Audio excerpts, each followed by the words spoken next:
자, 오늘 우리에게 주신 하나님 말씀은 누가복음 10장 38절부터 42절까지의 말씀.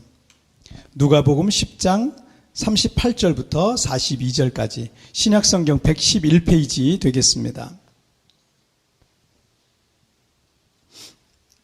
자, 누가복음 10장 38절부터 42절 한 절씩 교독할 때 제가 38절 말씀 먼저 봉독해 올리겠습니다. 그들이 길 갈 때 예수께서 한 마을에 들어가심에 마르다라 이름하는 한 여자가 자기 집으로 영접하더라. 그에게 마리아라 하는 여동생이 있어 주의 발치에 앉아 그의 말씀을 듣더니 마르다는 준비하는 일이 많아 마음이 분주한지라 예수께 나아가 이르되 주여 내 동생이 나 혼자 일하게 두는 것을 생각하지 아니하시나이까. 그를 명하사 나를 도와주라 하소서.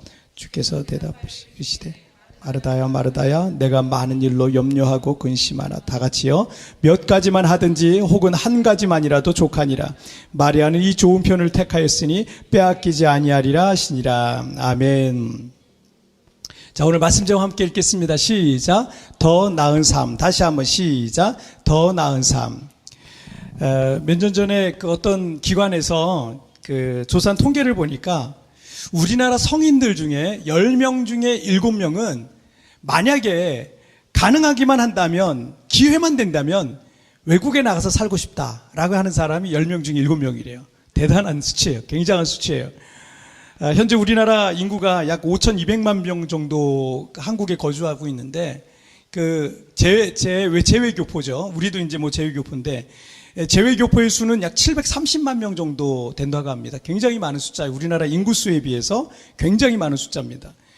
그래서 이제 해외에 있는, 흩어져 있는 우리 국민들까지 다 합하면 한국인이라고 하는 사람이 약 5,900만 명이 전 세계에 살고 있는 거예요. 한국인이라는 사람이 5,900만 명이 사는데 그 중에서 지금 12%가 해외에서 나가서 살고 있는 거예요. 외국에 나가서 12%나 되는 사람이 해외에서 나가서 산다는 계산이 나오는 거예요. 굉장히 높은 수치라고 할 수 있습니다. 해외 조기 유학과 같은 특별한 목적을 가지고 나가는 경우도 많지만 아예 외국에 나가서 살려고 하는 경우는 한국에서의 삶보다는 더 나은 삶을 살고자 사실은 외국에 나가서 사는 거 아니겠습니까? 보통은 한국보다 더 나은 삶을 살고 싶어서 외국에서 나가서 사는 거예요. 얼마 전에 제가 우연히 호주 이민을 솔직하게 말씀드립니다라는 썸네일이 딱 보이길래 이 짧은 영상을 제가 잠깐 봤는데, 제목은 뭐냐면 이민 생활이 행복할 수 없는 본질적인 이유라는 거예요. 이민 생활이 행복할 수 없는 본질적인 이유. 그래서 한번 좀 그 내용을 한번 봤어요. 살짝 예상은 저는 이제 외국에서 살고 있으니까 예상은 되는데, 어쨌든 한번 봐봤어요. 이 사람은 한국에서 어릴 때부터 정말 공부를 굉장히 잘했던 사람이더라고요. 굉장히 공부를 잘했고 명문대를 들어가고 명문대학원을 졸업을 했어요. 그리고 한국의 그 직장인들의 그 로망이죠. 뭐 삼성이라는 대기업에 들어갔어요. 들어가서 거기서 5년간 일하다가 퇴사를 합니다. 퇴사를 해서 다른 직장에 들어가서 또 5년간 또 일을 해요. 일을 하는데 자기 인생이 너무 불행하다고 생각되는 거예요. 자기가 너무 불행하다고 생각이 들어서 어느 날 그냥 불쑥 호주의 한 시골로 이민을 이제 떠나게 된 거예요. 그런데 다들 행복하고 싶어서 사실 이민을 떠나잖아요. 이민을 떠났는데 정작 한국에서는 막 그런 어떤 그 설레임이 있어요. 이민 오기 전에 설레임이 있어요. 외국에 나가면 이렇게 살고 막 설레임이 있는데 여기 막상 딱 와보면요. 사실은 그런 삶은 살기가 사실 쉽지는 않아요. 쉽지는 않고, 여기도 똑같은 일상이, 한국에서와 똑같은 일상이 있는데, 근데 조금 문화가 다르니까 조금 다를 뿐입니다. 이민을, 어쨌든 다들 행복하고 싶어서 이민을 떠나는 건데, 정작 어디든, 그 나라가 어디든 사실 이민 생활이라는 것 자체가요, 녹록하지는 않습니다. 가족과 친구들을 일단 볼 수 없잖아요. 저같이 사실은 좀 안 보고 살아도 괜찮은 사람들은, 성격적으로 그냥 혼자 살아도 괜찮은 사람들은 사실 괜찮겠지만, 이 가족과 친구들을 너무너무 사랑하고 막 이러고 안 보면 못 살겠다 이런 분들은 이민 생활이 굉장히 고달픕니다. 힘들 수밖에 없어요. 그리고 특별히 저는 필리핀에 있지만, 여기 필리핀에서는 조금 문화가 다르지만 이제 선진국으로 이민을 갔을 경우에는 육체적 노동을 해야 돼요. 한국에서는 사무직이 있었는데 거기 가면은 육체 노동을 해야 돼. 거의 뭐 육체 노동을 교수였고 선생님이어도 육체 노동을 할 가능성이 굉장히 큽니다. 어쨌든 그런 노동직을 얻어서 일을 해야 되고 건강도 좀 나빠집니다. 건강도 나빠지는 경우가 많고요. 음식이 다르잖아요. 그러니까 문화가 다르고 기후가 다르고 이러다 보니까 건강이 나빠지는 경우도 좀 많이 있습니다. 그리고 한국 음식도 많이 그립고, 그리고 그것도 그립다 그러더라고요. 배달 음식이 되게 그립다 그러더라고요. 한국의 그 배달 음식이 그렇게 그립다 그러더라고요. 그거 하고 취업 어렵죠. 취업 언어가 잘 안 되죠. 가능한 게 별로 없어요. 그래서 취업하기가 쉽지 않습니다. 이 세부에도 저는 청년들이 좀 많았으면 좋겠다는 생각이 드는데 여기서 취업할 데가 별로 없어요. 몇 군데 안 돼요. 낯선 이 타국 땅에서의 생존을 위해서는 또 피나는 노력을 해야 되고 많은 돈이 또 들어갑니다. 언어적인 장벽도 있고요. 그리고 괜찮은 물건을 좀 사려면 뭐 하나 싼 게 없어요. 한국이 싸다라는 생각이 들 때가 많아요. 그래서 뭐 하나 괜찮은 물건 사려면 싼 게 별로 없고요. 다 필리핀 같은 경우도 다 수입품이죠. 그리고 인종차별 같은 것도 겪죠. 필리핀은 좀 덜하긴 하지만 선진국 같은 경우는 인종차별 같은 것도 서러움도 참 많습니다. 이런 등등의 대부분의 이민자들이 사실은 외국 생활에 대한 로망을 가지고 가지만 이런 삶을 사실 많이 겪고 있습니다. 사실 이민 생활은 불편한 게 많은 게 사실입니다. 그래서 한 1년, 2년, 3년 이렇게 견디다가 본국으로 철수하는 경우가 사실은 많아요. 필리핀도 사실은 마찬가지입니다. 필리핀은 만만해서 오시는 만만해서 오시는 분들이 꽤 있어요. 근데 만만해서 왔는데 만만하지 않거든요. 그래서 한 1년, 2년 버티다가 못하겠어 하고 그냥 떠나는 경우를 우리 교인 중에도 그런 경우도 많이 있었어요. 근데 이분의 경우, 이 영상에 나온 이분의 경우에 많이 내려놓고 살아가니까 비로소 마음이 좀 편해지기 시작했대요. 처음엔 힘들었대요. 근데 내려놓고 여기는 그래 외국이야, 이거 호주야. 내려놓고 심지어 이제 병원 간 얘기를 해주더라고요. 병원 갔는데 자기가 배가 너무 죽을 것 같이 아파가지고 병원을 갔대요. 병원을 갔는데 응급실에 갔대요. 그래 응급실에 갔는데 응급실에서 접수조차를 안 받아주더래요. 접수조차 안 받아주고 누구 하나 자기를 이렇게 케어해주는 사람이 없어서 응급실에서 막 이렇게 아프다가 결국 그냥 집에 와서 그냥 이렇게 아팠다가 다시 이제 좀 시간이 지나서 괜찮아졌다 그러더라고요.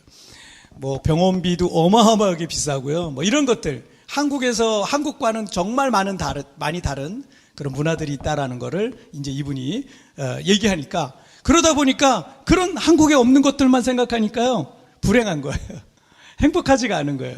그렇게 생각이 드는 거예요. 그런데 이분이 행복을 찾아가는 과정을 이제 얘기를 해주는데 내려놓다는 거예요. 내려놓으니까 조금씩 행복해지더라는 거예요. 하나 내려놓고 또 하나 내려놓고. 이 영상에 미국 이민생활 30년 차에 어떤 분이 댓글을 하나 다셨더라고요. 이런 댓글을 다셨어요. 어디에서 살던 욕심을 갖고 살면 불안하고 피곤해요. 외국에 산다 해도 그런 마음으로 살면 똑같죠. 외국 생활의 장점은 그나마 한국보다 나에 대한 간섭이 덜하고 남의 시선 덜 신경 쓰면서 살아도 되는 자유로움이 있습니다. 라고 이렇게 외국에서 한 30년간 이민 생활을 이어온 분의 수많은 경험을 통해서 나온 말이 저는 이 댓글을 다신 분의 말 중에 이런 표현, 어디에서 살던 욕심을 갖고 살면 불안하고 피곤해요 라는 말이 참 마음에 와닿았어요. 이 영상을 만든 분도 많이 내려놓으니까 비로소 편안해지더라, 여기 생활이 편안해지더라 라고 말한 것과 사실은 같은 선상에 있는 그런 말입니다. 여러분, 우리는 좋은 환경, 또 괜찮은 환경을 찾아서 이민을 떠나는 건데, 여러분 정작 중요한 거는요, 환경보다는 어떤 마음을 갖고 살아가느냐가 사실은 더 중요합니다. 그래서 어떤 마음이냐에 따라서 이 사람의 행복의 질이 달라지는 거예요. 우리가 삶을 살아갈 때 사실 더 나은 삶을 살아가려고 우리 애를 쓰잖아요. 근데 더 나은 삶을 살기 위해서는 우리가 어떻게 해야 될까요?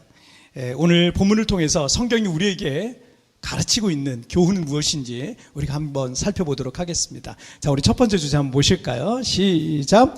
욕심은 중요한 걸 놓친다. 다시 한번 시작. 욕심은 중요한 걸 놓친다. 그 예루살렘 동쪽 4km 지점에 베단이라는 마을이 있었습니다.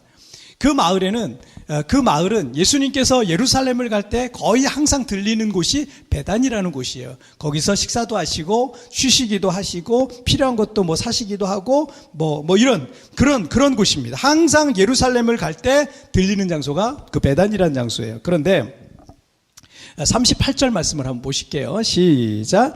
그들이 길 갈 때 예수께서 한 마을에 들어가심에 마르다라 이름하는 한 여자가 자기 집으로 영접하더라. 그 마을에는 안주인이라는 뜻의 이름의 뜻을 가진 안주인이라는 이름의 뜻을 가진 마르다라고 하는 여인이 여동생인 마리아와 그리고 오라비인 나사로와 함께 살고 있었습니다. 마르다는 그녀의 이름처럼 정말 가장 역할을 하고 있었던 것 같아요.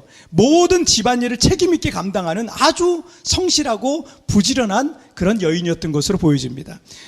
이 가정은요, 장차 예수님이 가장 사랑하시는 가정 중에 하나가 됩니다. 그래서 요한복음에 보면 예수님께서 이 가정을 얼마나 사랑하셨는지에 대한 표현이 나오는데요. 예수님이 가장 사랑하시는 그런 가정 중에 하나가 되고요. 그리고 장차 여러분 죽은 나사로가 다시 살아나는 그런 죽은 자가 살아나는 특별한 기적도 경험하게 되는 그런 특별한 가정이 되기도 합니다. 자, 어쨌든 이 마르다는 예수님을 자기 집으로 영접해서 식사를 대접하고 좋은 말씀도 들으려고 예수님을 초청하게 되죠. 자, 그런데 여러분 39절 말씀을 한번 보실게요. 시작. 그에게 마리아라는 동생이 있어 주의 발치에 앉아 그의 말씀을 듣더니. 자, 마리아라는 이름의 뜻은 가장 사랑받는 이라는 뜻이에요. 가장 사랑받는. 그런 의미를 갖고 있어요. 여동생인 마리아는 예수님의 발치 가까이 앉아서 예수님에게 말씀만 듣고 있는 거예요. 예수님과 대화하고 또 예수님과 웃고 막 이러고 있는 거예요. 사실 여기까지 모습은 아직 아무 갈등도 문제도 없는 평범한 상황일 수 있습니다. 자, 그런데 여러분 40절 말씀을 볼게요. 시작. 마르다는 준비하는 일이 많아 마음이 분주한지라 예수께 나아가 이르되 주여 내 동생이 나 혼자 일하게 두는 것을 생각하지 아니하시나이까 그를 명하사 나를 도와주라 하소서. 자, 마르다는 그 가정의 안주인으로서 예수님과 제자들을 초청해서 집으로 영접하고 귀한 손님들이 앉을 자리를 마련하고 그 자리로 이제 모시고 시원한 물이나 차를 이렇게 대접하면서 잠시 양해를 구하고 다시 후다닥 주방으로 뛰어들어가서 대접할 음식들을 막 준비하느라 막 땀을 흘리면서 정신이 없는 그런 상황이에요. 자, 이 구절에서 마음이 분주한지라는 말이 있어요. 마음이 분주한지라. 헬라어에서는요, 이 사방으로 끌어당기다는 뜻을 갖고 있어요. 이게 우리가 그러잖아요. 어떤 일들을 할 때 막 이것도 해야 되고 저것도 해야 되고, 우리 아마 집사님들이 아침에 교회 나오실 때 그럴지도 모르겠어요. 밥도 먹여야지, 옷도 챙겨줘야지, 교회 갈 거 나도 예쁘게 하고 와야지, 이렇게 정신이 없을지도 모르게. 사방으로 이렇게 끌어당긴다, 이런 뜻을 갖고 있어요. 지금 마르다의 마음의 상태를 잘 표현해주고 있는 거예요. 마르다가 예수님을 얼마나 사랑하고 존경했으면 여러분 집까지 초대해서 그렇게 정말 최선을 다해서 음식을 대접하고 그러고 싶었겠어요. 여러분 마르다 역시 예수님의 말씀을 듣고 싶었어요. 함께 예수님과 시간을 보내고 싶었어요. 교제하고 싶었어요. 예수님에게 자신의 고민도 얘기하고 싶었을 거예요. 그 예수님의 어떤 솔루션도 받고 싶었을 거고 또 예수님을 통해서 하나님의 말씀도 듣고 싶었을 거예요. 그게 마르다예요. 그런데 마르다는 귀한 손님들을 초대해놓고 그냥 아무것도 대접하지 않을 수가 없었어요. 뭔가를 대접해야 되는 것이 예의라고 생각했어요. 그래서 식사 대접을 소홀히 하면 안 된다는 생각에 정성껏 정말 마르다가 할 수 있는 최상의 것을 가지고 그냥 막 준비하느라면 정신이 없는 거예요. 손이 부족한 거예요. 일손이 부족한 거예요. 그런데 이 동생인 마리아는 예수님의 발치에 앉아서 예수님과 담소하면서 태평하게 있는 모습에 이 마르다가 화가 그냥 확 난 거예요. 그래서 예수님 앞에 나아가서 주여 내 동생이 나 혼자 일하게 두는 것을 그냥 그대로 보고만 계실 겁니까? 그 사람 주님께서 명하셔서 저 마리아 보고 언니 좀 가서 도와주라고 말 좀 해주세요. 막 이렇게 말하고 있는 거죠. 마르다 입장에서는 철없어 보이는 마리아는 둘째 치고서라도 예수님마저 이런 상황을 보시면서 마리아야 너 가서 언니 좀 도와줘라. 왜 이렇게 말 안 하는지 자기 이해가 안 되는 거예요. 여러분 그리고 41절 말씀을 보실게요. 41절 읽겠습니다. 시작. 주께서 대답하여 이르시되 마르다야 마르다야 내가 많은 일로 염려하고 근심하나. 자, 여기서 염려하고라는 말의 헬라어는 흩어지다 또 나누어지다 라는 거기서 파생된 말인데, 과도한 욕구로 인해서 어지럽게 지금 마음이 복잡하고 분열된 그런 마음의 상태를 이런 표현, 염려하고라는 표현을 씁니다. 그리고 근심하나라는 말이 나오죠. 헬라어로는 문제를 야기시키다라는 의미를 갖고 있어요. 그러니까 이 근심이 뭐냐면 그 염려를 통해서 뭐가요? 문제거리가 계속 나는 거예요. 계속 생기는 겁니다. 예수님께서 이 두 가지 단어를 쓰시면서 마르다에게 말씀하시고 또 오늘을 살아가고 있는 우리에게 말씀하시고 있는 건 이거예요. 과도한 욕구로 인해서 마음이 나누어져 있으면 결국 그 일을 통해서 많은 문제들이 너를 괴롭힐 것이다. 이거예요. 욕심이죠, 욕심. 어쩌면 욕심이 될 수 있어요. 욕심이 많잖아요. 이것도 내가 갖고 싶고 이것도 하고 싶고 이것도 잘하고 싶고, 지금 마르다의 상태예요. 예수님 말씀도 듣고 싶고 이것도 잘하고 싶고, 음식도 그냥 대충 라면만 끓여드리는 게 아니라 음식도 정말 예수님이 음식만 좋다고 칭찬도 듣고 싶고, 마르다 참 너는 열심히 일하는 여인이구나 이거 듣고 싶고, 마음이 너무 복잡해요. 근데 욕심인 거죠. 이거 다 내가 하고자 하는 건 그 욕심인 거죠. 그런데 그런 과도한 욕구가 있으면, 그래서 마음이 막 나눠지면 어떻게 된다? 많은 문제들이 내 안에서 발생한다는 거예요. 그래서 어떻게 해요? 조금 내려놓으면 괜찮아져요. 사실은 조금 내려놓으면, 여러분의 마음이 계속 그러잖아요. 자꾸 왜 나는 계속 이런 트러블이 생길까? 왜 나에게는 자꾸 이렇게 많은 문제들이 생길까? 왜 나는 자꾸 화가 날까? 왜 나는 감정이 이럴까? 여러분 조금 내려놓으면 괜찮아지기 시작해요. 조금 내려놓기 시작하면. 왜냐하면 지금 내 속에서 염려와 근심, 이 두 가지가 나를 막 사방으로 땡기고 염려케 하고 걱정케 하고 문제를 만들고 그러고 있는 중입니다. 자, 여러분, 그래서 잠언 15장 16절 말씀에서도 가산이 적어도 여호와를 경외하는 것이 크게 부하고 번뇌하는 것보다 나으니라 라는 표현이 있어요. 많은 사람들이 큰 부와 성공을 목표로 살아가고 있는데, 사실 큰 부와 성공을 갖고 있는 사람은요, 그것을 잃을까봐 늘 걱정합니다. 누가 이걸 뺏어갈까봐, 누가 또 쫓아올까봐. 그래서 늘 걱정해요. 그래서 두려움과 번뇌 속에 늘 있습니다. 그런데 어떻게 보면 잃을 게 없는 사람은요, 다만 조금 불편할 뿐이지, 적어도 큰 부자들이 갖고 있는 그런 걱정은 하지 않고 있는 겁니다. 빌 게이츠보다, 그리고 아마존의 제프 베조스보다, 그 다음에 테슬라의 일론 머스크보다 더 큰 부자가 있었는데, 역사 속에 가장 큰 부자는 록펠러입니다. 존 데이빗 록펠러가 역사상의 최고의 부자라 그래요. 30살에 석유 회사를 창업하면, 그때 이제 막 석유가 개발되고 이럴 때였거든요. 그래서 석유 회사를 창업을 해가지고요, 미국 석유 시장의 약 90%를 독점하다시피 합니다. 우리 기독교인들은 록펠러가 11조를 통해서 큰 복을 받았다라고 알고 있지만, 그래서 그는 신실한 믿음의 사람이었다는 것만 알고 있지만, 사실 그의 인생 속에는요, 어두운 그림자들이 많이 있었습니다. 그리고 늘 불안해가지고요, 이 머리 비계 밑에 있잖아요, 항상 권총을 늘 두고 있었대요. 늘 어떤 불안을 가지고 있었다는 거죠. 그렇게 큰 부자인데 말이에요. 그는 일찍이 사업가로서 크게 성공했지만, 이 엄청난 사업을 이끌어가는 데는요, 여러분, 그냥 쉽게 가지 않습니다. 절대 쉽게 가지 않아요. 이걸 노리는 사람도 많고요, 이 자리를 차지하려는 사람도 많고요. 절대 쉽게 가지 않아요. 그러니 이 엄청난 사업을 이끌어가는데 많은 희생이 따라올 수밖에 없었습니다. 노동자들도 그냥 순순히 그냥 따라오지 않아요. 월급 올려달라 그러죠. 파업하죠. 막 데모하죠. 다투죠. 다른 회사들과의 경쟁 때문에, 이것저것 사업 때문에 이 50대 때 건강이 굉장히 나빠집니다. 그래서 신경성, 스트레스성 위장병, 그 다음 우울증 증상까지 있어요. 우울증 증상까지 있고, 그 즈음에 알로페시아라고 하는 불치병에 걸리게 됩니다.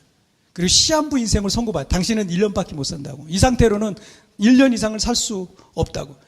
음식을 아예 입에 넣지 못할 정도로 완전히 그렇게 힘든 상태가 돼요. 그렇게 많은 재산을 갖고 있었지만, 하루하루의 삶을 우울하게 살고 있을 때 한 목사님이 나타나셨어요. 프레드릭 타일러 케이츠라는 목사님을 만나게 되면서 시한부로 남은 1년의 인생을 자선사업가로 살기로 그때 결심을 하게 돼요. 이 프레드리 목사님이 그에게 이런 말을 했어요. 회장님의 재산은 눈덩이처럼 불고 있습니다. 불어나는 것보다 더 빨리 나누어져야 됩니다. 그렇지 않으면 회장님은 물론 자녀 모두가 그 눈덩이에 깔려 죽을 것입니다. 라는 얘기를 했어요. 그래서 록펠러는 시한부 선고를 받은 50대 때 이제 자선 사업을 내려놓고요. 이거 자식들이나 뭐 이렇게 딴 사람한테 맡겨요. 그리고 자선 사업을 시작합니다. 그 이후에 여러분 록펠러가 1년만 살았게요? 아니요. 30년이 넘도록 자선 사업에 매진하고요. 심지어 그는 장수를 하는데 97세까지 장수하면서 살다가 천국에 갑니다. 제가 이전 교회에서 부목사로 사역했을 때, 개척하기 전에 부목사로 사역했을 때, 거기 이제 부임을 했을 때가 제가 30대 중반이었어요. 교회가 큰 교회였기 때문에 30대 중반이었는데, 그때 우리 아이들은 이제 초등학교 들어갈 때였어요. 초등학교 들어갈 때. 초등학교 1학년, 유치원, 그 넘어갈 때, 그때였어요. 저는 그곳에서 한 10년 동안 정말 열심히 사역에 매진했어요. 여러 가지 면에서 어떤 저도 성장하고 또 좋은 성과들도 거뒀어요. 우리 아이들이 아빠 오랜만이야 라고 인사할 정도로 정말 일을 열심히 했어요. 아빠 오랜만이야. 가끔 만나면 아빠 오랜만이야. 그때 저희 아이들이 나이가 초등학생, 그리고 이제 중학교 올라가고 이럴 때였는데, 그런데 제가 지금 20년이 지나서 50대 중반이 돼서 이제 살아가면서 가장 후회되는 게 뭔지 아세요? 가장 후회되는 게, 교회 사역도 사실 중요했지만 우리 아이들과 더 많은 시간을 함께 보내지 못한 거, 그게 제일 아쉽더라고요.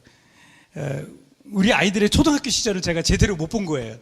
그 초등학교 시절, 그 다음에 중학교 들어갔을 때 그걸 제대로 못 본 거예요. 입학식이고 졸업식이고 하나 제대로 보는 게 없었어요. 일만 했던 게 사실은 가장 후회됩니다. 좀 요즘 워라벨이라 그러잖아요. 좀 같이 이렇게 좀 했어야 되는데 그걸 제가 못했던 거예요. 왜 후회가 더 되냐면 그 시기로 다시 돌아갈 수가 없더라고요. 그 시기에 우리 아이들 만나서 안아주고 싶어요. 많이 안아주고 싶어요. 그 시기에 있는 우리 아이들 있잖아요. 얼마나 예쁘고 귀여웠는지 몰라요.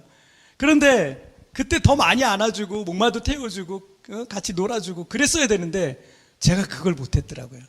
그리고 그 시기가 다시 그 시기로 돌아갈 수가 없으니까 제 마음에 지금 후회가 많이 남는 거예요.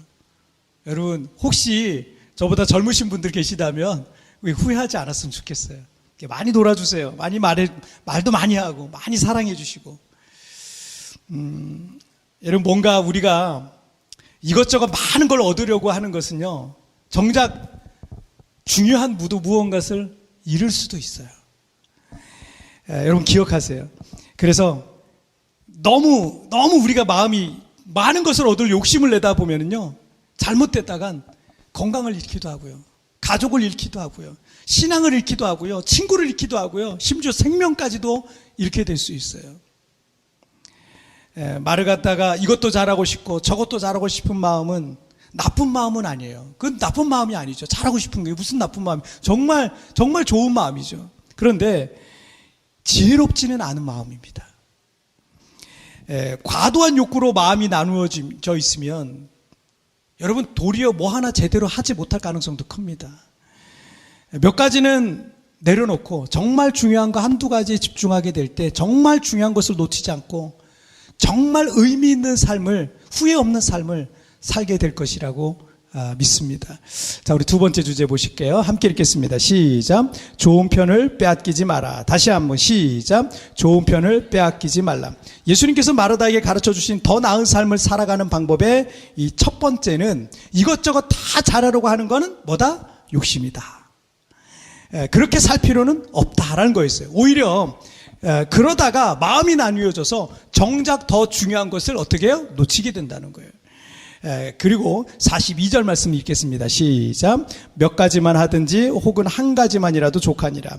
마리아는 이 좋은 편을 택하였으니 빼앗기지 아니하리라 하시니라. 자, 40절 말씀을 나눌 때 마르다의 마음이 분주한지라 사방으로 끌어당긴다는 거였죠. 사방으로 끌어당기다라는 의미라 그랬잖아요. 자, 마르다가 지금 뭔가 많은 일을 하는 것 같지만 여러분 양쪽에서 사람들이 나와 양쪽에서 잡아당긴다고 생각해 보세요. 그러면 내가 앞으로 갈 수 있어요? 뒤로 갈 수 있어요? 아무것도 못하는 거예요. 지금 우리의 상태, 현대인들의 지금 상태가 지금 이럴 수 있는 거예요. 뭐 하나 제대로 되는 게 없는 거예요. 주님께서는 마르다에게 몇 가지만 하든지 혹은 한 가지만이라도 족하니라 라고 말씀하셨습니다. 우리 학생들이 전과목을 다 잘하기는 힘들 거예요. 물론 정말 천재 같은 아이들은 전과목을 다 잘할 수도 있을 거예요. 학생들도 자기가 잘하는 과목이 있겠죠. 그렇지만 또 잘못하는 과목도 있을 겁니다. 하지만 혹시라도 잘못한다고 해서 낙심할 필요가 없어요. 앞으로 장차 수학 박사가 될 사람이 국어 점수 좀 못 받으면 어때요? 그렇죠? 앞으로 위대한 작가가 될 사람이 수많은 사람들의 마음을 감동시킬 책을 쓸 작가가 될 사람이 수학 좀 못하면 좀 어때요? 괜찮은 거예요. 낙심할 필요 없어요. 어떤 친구는 공부 쪽이 아닐 수도 있죠. 요리를 잘하는 친구도 있고, 또 운동을 잘하는 친구, 컴퓨터 게임을 잘하는 친구, 그림을 잘 그리거나 노래를 잘하거나 악기 연주를 하거나 심지어는 남을 잘 웃기거나 분명 여러분들이 즐기며 할 수 있는 게 있을 거고, 내가 뭔가를 좋아하는 게 있잖아요. 좋아하는 게 있으면 결국 잘하게 돼요. 좋아하잖아요? 자주 하게 되거든요. 자주 하잖아요? 그 1만 시간의 법칙이라고 있잖아요. 자주 하게 되면 내가 어느 순간에 프로가 돼 있는 거예요. 우리 교회 성도 중에 세부 부부라는 유튜버가 있잖아요.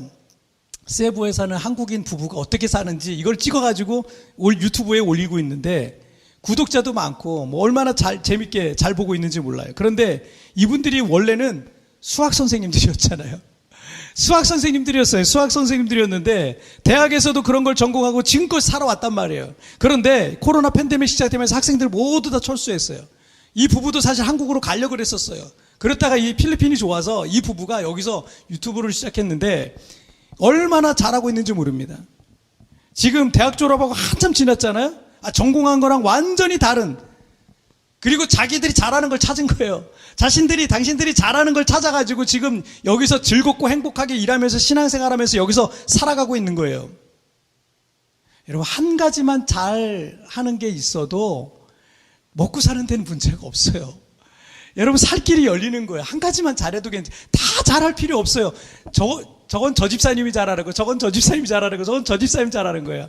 나에게는 그게 없을 수도 있어요. 그런데 내가 잘하는 게 있잖아요. 그러면 되는 거예요. 여러분들이 어떤 책을 읽고 나서 그 책에서 기억하는 게 있던가요? 책 읽고 딱 기억이 막 남는 게 있어요? 며칠만 지나보세요. 다 까먹어요. 다 잊어버리고 기억하는 게 사실 별로 없어요. 그런데 만약에 여러분이 그 책에서 한두 가지만이라도 기억을 하고 있다면, 한두 가지만이라도, 그렇다면 여러분 4시간, 5시간 공들여서 시간 들여가지고 여러분 책 한 권 읽은 거 그 시간 아까운 게 아니에요. 한두 가지만 기억해도, 짧은 한 문장이어도 되고 한 단어여도 괜찮아요. 많은 책을 읽는 것도 중요하지만 사실은 많이 읽고 아무것도 기억하지 못하는 것보다 몇 권을 읽었는데 그 책의 내용을 통해서 깨달음을 얻고 어떤 삶의 가치가 변한다면 그 많은 책보다 훨씬 더 가치 있는 독서를 한 겁니다. 예수님께서는 42절에서 마르다에게 마리아는 이 좋은 편을 택하였으니 결코 이것을 빼앗기지 않을 것이다 라고 말씀하셨습니다. 즉 이것은 결국 우리의 선택에 따라 달라진다라는 걸 말씀하는 겁니다. 신앙생활도 언제나 선택의 기로에 놓여 있어요. 우리가 여러분 신앙생활하면서 그냥 신앙생활이 쭉 가는 것 같지? 아니에요. 중간중간 여러분의 선택에 따라 여러분의 신앙생활의 길이 달라집니다. 신앙생활의 길도 달라지고 질도 달라지고요. 성숙도도 다 달라집니다. 어떻게 하느냐에 따라서 여러분의 신앙생활의 모양은 다 달라집니다. 여러분, 우리 교회에서 이번에 여성 자금 목자분들 몇 분을 세웠는데, 그런데 우리 집사님들은 기도도 많이 하고 늘 믿음으로 살려고 애를 쓰시는 분들인데, 공교롭게도요, 남편들의 경우는 아직 예수님을 믿지 않거나 믿음이 그리 강하지 않거나 한 분들이 대부분이에요. 그래서 세 분인데 우리 자금 목자분들이 모이셨는데 기도 제목을 나누다 보니까 다 남편에 대한 기도 제목인 거예요. 이게 어려운 거예요. 믿음이 좀 생겼으면 좋겠는 거예요. 남편들은 우리 집사님들이 이 사람 또 교회에서 뭐 맡고서 또 교회 일 너무 많이 하나? 이렇게 생각할지 모르겠어요. 그런데 아무래도 교회 자주 나와서 기도도 하고 뭐 봉사할 일 있으면 봉사도 하고 있기 때문에 그렇게 생각할 수 있겠죠. 그런데 저는 우리 집사님들 만날 때마다 뭐라고 말하면 남편 잘 섬겨주세요. 남편 더 잘 섬겨주시고 남편 위해서 기도도 많이 하시고 사랑해 주시고 그러라고 늘 제가 우리 집사님들께 권면을 드려요. 근데 남편분들이 잘 생각하셔야 될 게, 만약 우리 여성 집사님들이 술 취하고 방탕한 일과 세상의 그 즐거움과 호락에 빠져서 막 지낸다고 생각해 보세요. 그러면 그렇게 지낼 때 그 옆에서 누군가가 그 같이 술 취하고 방탕한 사람이 남편한테 잘해야 돼, 뭐 이런 얘기 하겠어요? 안 해요. 남편들의 근심과 걱정은 이루 말할 수 없을 지경이 될 거예요. 하지만 우리 집사님들은 그 세상의 즐거움을 선택하지 않고 하나님을 사랑하고 이웃을 사랑하고 가족을 사랑으로 세워가기 위해서, 이 가정을 믿음과 사랑으로 기도와 사랑으로 세워가기 위해서 이 길을 선택한 거예요. 이 길은 어쩌면 더 많이 희생하고 더 많이 섬겨야 되는 길이기 때문에 개인적으로는 우리 집사님들이 더 힘들 수도 있어요. 그러나 마리아가 주님의 말씀에 집중하는 것을 선택했듯이 우리 집사님들이 바로 그런 삶을 살기로 선택한 겁니다. 마리아가 이 좋은 편을 택하였으니 빼앗기지 아니하리라 했던 것처럼 우리 집사님들은 하나님을 사랑하고 하나님을 가까이하고 이웃을 사랑하는 이 좋은 편을 선택했으니 이것을 결코 빼앗기지 않을 것이다 라고 말씀하는 거죠. 비록 우리가 지난 2년 6개월 동안 코로나 팬데믹으로 인해서 신앙생활도 힘들고 저 역시도 우리 성도들을 영적으로 양육하는 게 쉽지 않은 기간이었어요. 이 기간 중에 오히려 믿음으로 변화받고 잘 성장해 가신 성도님들이 계신 걸 보면요, 제가 마음이 얼마나 감사한지 몰라요. 나는 한 게 별로 없는데 우리 집사님들 저렇게 성장하셨구나, 성숙해졌구나, 얼마나 감사한지 몰라요. 기도 소리가 달라요. 기도 크기가 달라요. 너무너무 감사해요. 코로나 이전까지만 해도 술 취하고 방탕한 삶을 산 사람도 있었는데, 오히려 이 시련의 기간을 통해서 그런 세속적인 삶을 끊어버리고 하나님께 집중하게 되었다는 간증하는 성도님도 계십니다. 그리고 지금은 우리 교회의 귀한 일꾼이 되어서 주님을 얼마나 사랑하면서 교회를 섬기면서 예쁘게 믿음 생활하고 있는지 모릅니다. 여러분, 이 좋은 편을 뺏기지 마세요. 이걸 다른 사람에게 뺏기지 마세요. 다른 무엇에 뺏기지 마세요. 이것이 더 나은 삶을 살아가는 길이 될 것입니다. 여러분, 더 나은 삶 어떻게 살아가야 된다고요? 여러분, 우리 정리해 볼까요? 욕심은 중요한 걸 놓치게 만들고요, 그리고 좋은 편을 선택하잖아요. 그러면 우리의 삶에 더 나은 삶이 이어지기 시작하는 겁니다. 저는 여러분들의 삶 속에 그런 삶이 있기를 주님의 이름으로 축복합니다. 자, 우리 찬양 같이 드릴게요.